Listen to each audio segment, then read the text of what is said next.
to Magic the Gathering, Practice Makes Progress. I am Kisara. I am jumping back into Magic the Gathering. I took a little bit of a pause. I want to say after Crimson Vow, maybe? Or maybe after Kanigawa. Around that time. I picked up some sets like the Fallout set and the Lord of the Rings set and played those a couple of times. Oh yeah, it was after the Lord of the Rings set. That's what it was. And picked them up, played a little bit with another streamer, Drake Karama, and challenged each other a lot. And then I think it just got a little bit much, and I was like, okay, I just need a little bit of a break. But then I saw the Bloomburrow trailer, and I was like, well, first off, I love animals. They're one of my favorite things. And then I love fantasy animals, like the cartoons like Redwall or, Secret of Nim, Don Bluth style animations from the 80s. And I was watching the trailer and I was like, okay, this set I want to jump back into. So I was actually able to acquire the Mastery Pass for it on MTGA Arena. I wasn't able to make it to the pre-release. Would have loved to, but I didn't get to make that. But we are going to be coming back into it, trying to learn all the new mechanics that are coming through and pick up a couple things. So I actually was able to I got the 3 booster packs that MTG sent out in their notices. I jumped the gun and I opened them already, but I was able to acquire 3 more. So we're going to do a booster opening and look at the cards that I've already acquired. So with that, let's head into MTG Arena. And let's open the packs we have. Now, when I open this up, you're going to see Murders of Karlov. Ignore that. That is something that myself and Drake Karama want to do on our own thing. We had a plan for it. We just never got around to it because life sometimes happens. But we are going to open the 3 Bloomburrow packs that I've got here and see what we come up with. And then after that, we'll go into my build a deck. I don't think I have enough to build a deck with Bloomburrow by itself for now, but we'll see what cards I've already acquired. So here we go. Bloomburrow booster. Alright, so let's see. First off, we have Skunk Assassin, which is cool. Downwind Ambusher. We have an instant Early Winter. Veteran Guard Mouse. Oh, cute. Valiant. Whenever Guard Mouse becomes a target of a spell, ability you control for the first time each turn. Yeah. Okay.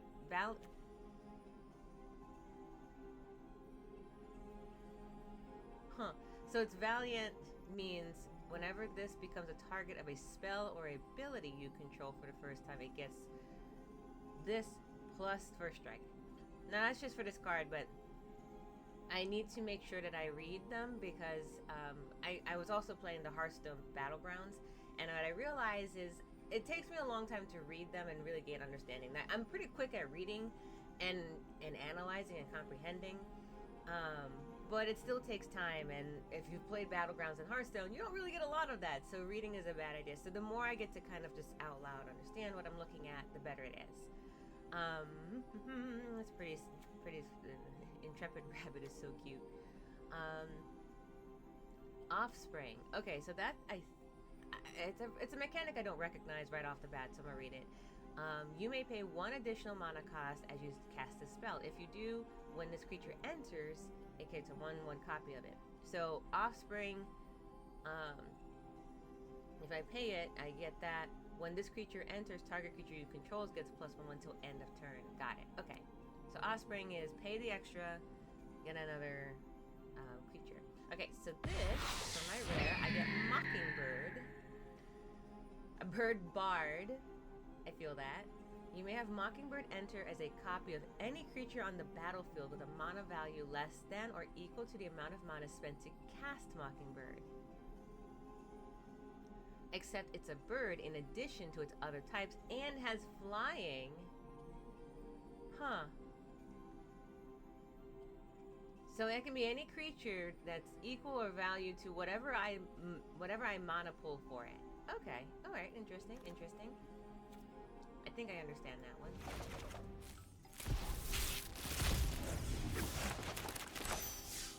All right. I get Bush Bodyguard has an offspring of 2. Reptilian Recruiter, War Squeak. Alright, nothing. Changeling. Hold on, what's this? Changeling. Changeling, this is a creature of. Oh, this creature is every creature type. Huh, okay. And it also has reach. So if it's every creature type, if I have some card that affects this creature, it can affect Barkstone Harvester. Okay. Alright, so this we have Essence Channeler, Creature Bat Cleric. As long as you've lost life this turn, Essence Channeler has Flying and Vigilance. Whenever you gain life, put a 1/1 counter on Essence Channeler. When Essence Channeler dies, put its counters on a target creature you control. You know, this feels like a mono white card. Yeah, 100%.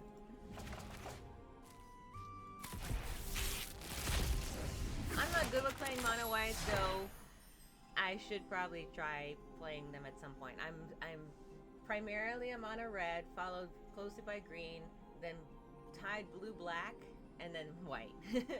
As far as like order in which I'll try something. Okay, so we have that Offspring there, Threshold. As long as you have 7 or more cards in your graveyard, Mind Drill gets +3/0 for Rat Warlock. I can see. I was looking at my other one when I prematurely opened it before deciding to actually jump back into Practice Makes Progress. I was reading those other rat creatures, and I was like, oh, I have a feeling I could make a pretty devious rat deck if I was so inclined. Fecund Green Shell. First off, kudos to the word fecund. Okay. As long as you contain 10 or more land, as long as you control 10 or more lands, creatures you control get 2/2. Whenever Fecund Green Shell or any other creature you control with a toughness greater than its power enters, look at the top card of your library. If it's a land card, you may put it onto the battlefield tapped. Otherwise, put it in your hand. Okay. That's an interesting 5-power green card. Alright, so those are all of the ones I have there. Like I said, Murder of Karlov, that is a thing between myself and a friend of mine. So let's go check out the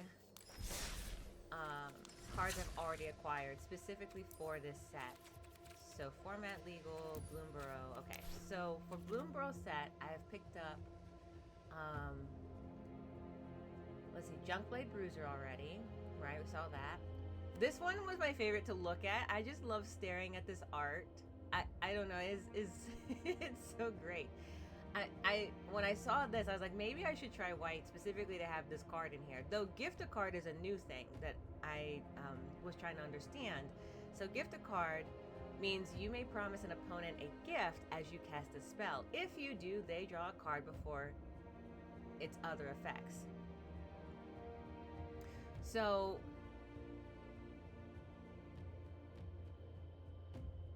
if you choose to gift a card, or if gift a card is an option, though it looks like gift a card is a requirement for Dewdrop Cure, which, to be perfectly honest, makes sense. The spell, however, gets this in return. Return up to 2 target creature cards with each with mana value of 2 or less from your graveyard to the battlefield.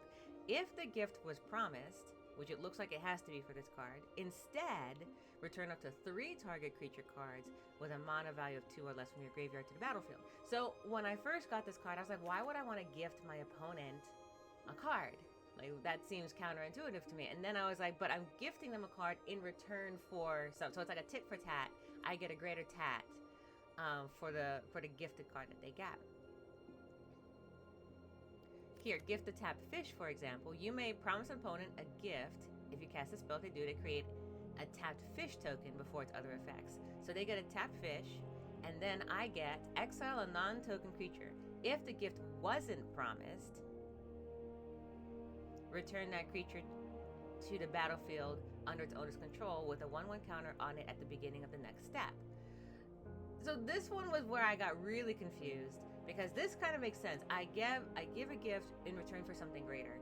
This one was, if it doesn't give a gift, I get something greater. So I'm like, why would I gift a fish in the first place? So now my question became, do I have the option to gift all of these regardless? Because usually, you know, when I was looking at cards too. By the way, in case you're wondering, I am an intermediate beginner. I am not an advanced player by any stretch of the imagination. So it takes me seconds to kind of work things out and maybe even get advice along the way. I know Drake usually comes watch the videos, or I we'll talk, and he'll be like, oh, no, it means this. I'm like, oh, okay, cool. So for example, here I am usually under the impression that unless it has a casting, the bold has a casting on it. Something like this, for example, Ravine for 2 mana gets 1/1 till end of turn.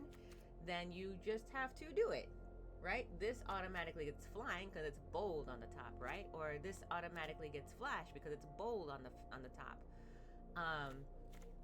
This automatically gets offspring if I pay the extra 3. So I was wondering primarily, like, these don't have a mana cost, these gift of cards, but are they still optional? Because kind of the way that cards are written, they're not, but it kind of sounds like according to the effects that they are. So like Drake was telling me the other day, most likely than not, I will have to learn how these particular things work through trying, which we're not going to do at this moment.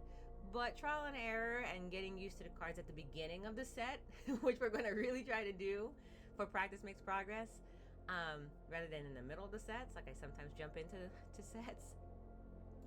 Yeah, probably better. Let's see, Intrepid Rabbit for 1. We saw that earlier. So this was one of the rare legendary creatures I got. Wick, the World Mind, and a word that I actually have a lot of trouble saying. when I was streaming Another Crowd's Treasure, they say the word "whirl" a lot, and I struggle with it. Whenever Wick or another rat you control enters, create a 1/1 black snail creature token if you don't control a snail. Otherwise, put a 1/1 counter on a snail that you control. If you cast a red, black, and blue and sacrifice it, it deals damage equal to the sacrificed creature's power to each opponent, then draws the card equal to the sacrificed creature's power. I thought this is not a really bad card for 4 mana in a black deck. Also, this in combination with like the other rat creatures in the black deck, I can kind of see how this can become an overwhelming power if done right. Let's see. So I have my reds here. War Squeak is still one of my favorites.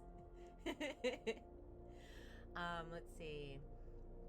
Trying to see, there's Mana Reach. Got Tramplings. I got Conduct Electricity, Electronics. Yeah.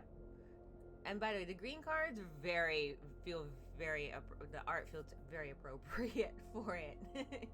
I don't know, there's something about like everything just feels green. Like the squirrel feels green, you know?